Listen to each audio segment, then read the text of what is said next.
amiguinhas, tudo bom com vocês?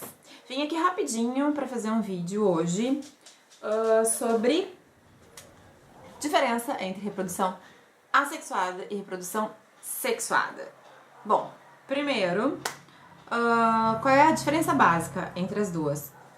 A reprodução sexuada, tá? Ao contrário do que muitos pensam por causa do nome, não é a que envolve sexo.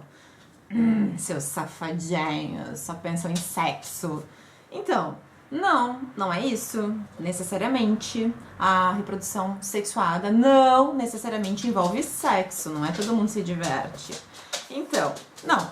A reprodução sexuada é o Bento. O Bento também se animou com a... O Bento é castrado, gente, ele não... Você não faz mais gametas, nem filhotes. Isso é por um outro vídeo, né? Pós-responsável, adoção de cães e outros bichinhos, e você não precisa comprar. E castração, né? Pra evitar a superpopulação, enfim, sofrimentos, etc. Mas isso é para outro vídeo. Voltando, então, não envolve a reprodução sexuada, não necessariamente envolve sexo, certo? Por quê? Porque a reprodução sexuada, ela envolve, sim, uma troca gênica entre os indivíduos.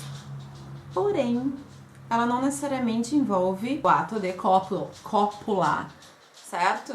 Então, a gente não pode falar que é só reprodução sexuada, é o que envolve sexo, não, tá? É o que envolve troca gênica. E isso pode ser feito de várias maneiras. Uma dessas maneiras é com a produção de gametas. Sim, por órgãos que a gente chama de gônadas.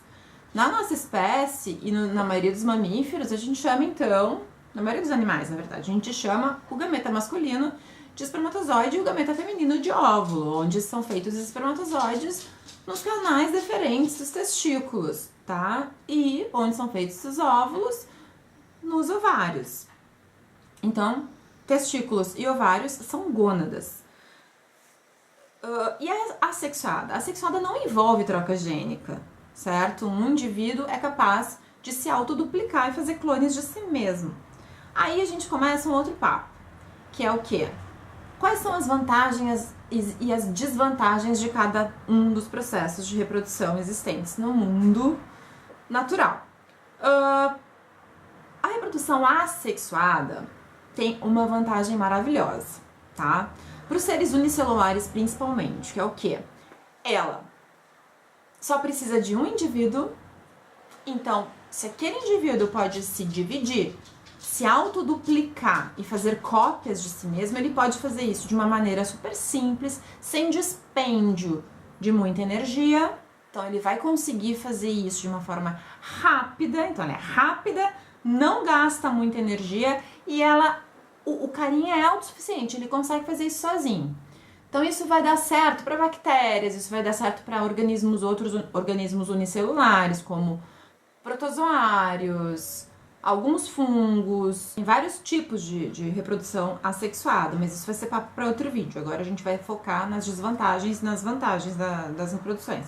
Então assim, e as desvantagens? As desvantagens, na verdade, elas são bem relacionadas com as vantagens. Então, se um indivíduo consegue fazer cópias de si mesmo, isso quer dizer que a variabilidade genética nesses animais é muito baixa.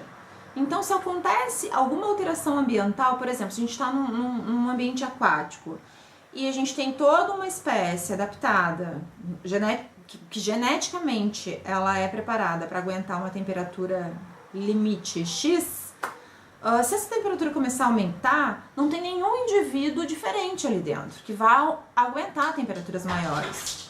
Isso é uma desvantagem. Isso faz com que esses organismos sejam mais vulneráveis a alterações ambientais, então mais propensos a extinções em massa, tá?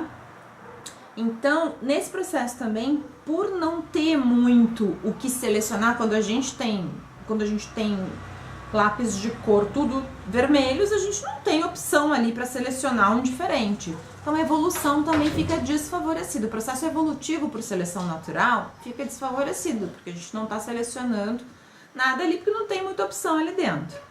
Então, Desvantagem: diversidade baixa dentro da espécie, difícil adaptação, tá, às alterações ambientais por causa da baixa variabilidade genética e o processo evolutivo fica desfavorecido, certo? Agora vamos falar na reprodução sexuada. Reprodução sexuada, ela tem as vantagens de ter uma alta variabilidade, de gerar uma alta variabilidade genética, porque como tem troca gênica, a gente sempre faz um mix ali que é diferente do original. Sem falar que na produção de gametas, no processo de meiose, como você viu no vídeo de meiose que tem aí, se não lembra, vai lá e olha no canal, a gente tem processo de crossing over ainda. Então, além de ter uma fusão entre gametas, no processo de fecundação de gametas de dois indivíduos diferentes, que são geneticamente diferentes, a gente, além disso, para formar esses gametas, a gente também tem troca entre os cromossomos que vai deixá-los diferentes dos gametas da célula-mãe. Aí a gente tem uma potencialização da variabilidade genética, então, certo? E, então, por causa disso, a gente tem uma maior possibilidade de adaptação dessas espécies, desses organismos, devido a alterações ambientais. Se acontece alguma naquela mesma situação, no ambiente, onde tem alguma alteração lá no ambiente aquático de temperatura, se o Ben tá preso e tá chorando, porque eu gravei um vídeo antes, eu tive que gravar tudo de novo porque ele não parava quieto. Então, assim, ó, se o ambiente aquático tem o aumento de temperatura, a gente dentro daquela população, a gente tem como ter algum indivíduo diferente que consiga aguentar essas temperaturas maiores e que daí a gente consegue, no processo de seleção natural, fazer o quê? O que vai acontecer ali dentro? Os que não aguentam vão morrer e aqueles que eram geneticamente diferentes, porque foram produzidos por reprodução sexuada, vão sobreviver e vão conseguir gerar descendentes a partir dos seus genes adaptáveis que sobreviveram. E aí o processo evolutivo é favorecido, tá? E quais são as desvantagens? Bom, desvantagens óbvias também, né? Como é um processo que precisa da formação de gametas, vai despender mais energia, então vai gastar mais energia nesse processo. Como tem que ter fecundação, em alguns casos, não todos, porque tem reprodução sexuada. Oi, Rocco!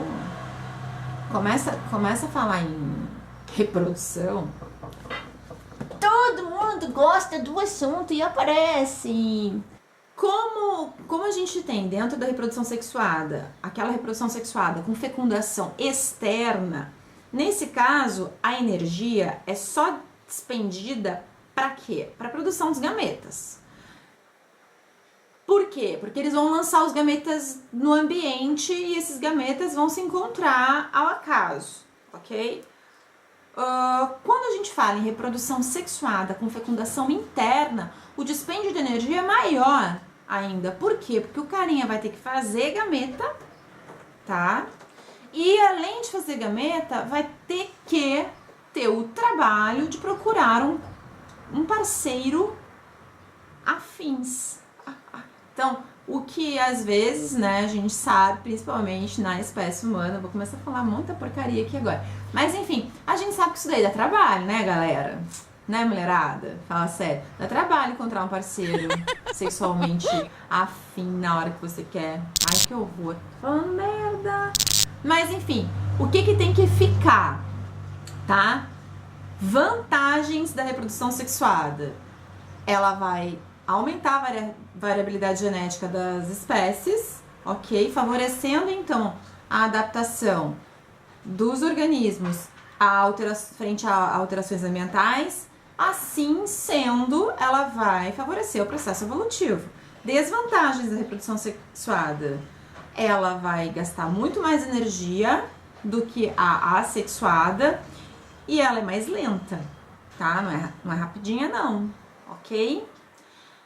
Então é isso, pessoal, certo? Se você gostou, dá um like aí, não esquece de se inscrever no canal, não esquece de comentar suas dúvidas e no Próximo vídeo a gente fala mais coisas. Eu acho que o nosso próximo vídeo vai ser sobre o sistema endócrino, tá? Mas a gente se fala. Não esquece de te inscrever no canal. Beijo!